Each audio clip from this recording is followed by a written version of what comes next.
It is February 17th. I'm at work. There's a major windstorm going on. There's no litter on the porch because the wind blew it all off. Pepper helped himself to the porch after I found him in the kennel room and booted him out. He does not like this wind. I thought maybe I could get a video of him climbing over the fence. I had to bring Hope and Mitzi in because he helped himself to the porch. So there we go. Let's see if I can get him on video.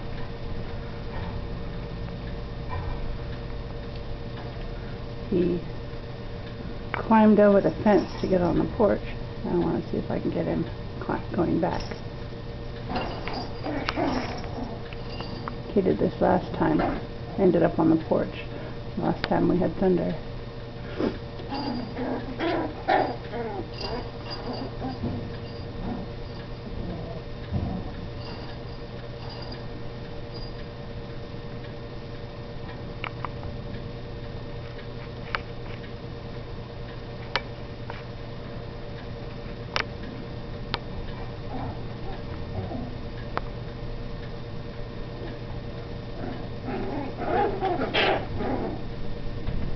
The dogs are all really restless. They don't like wind.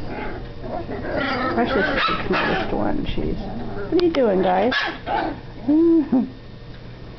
She's in the kennel.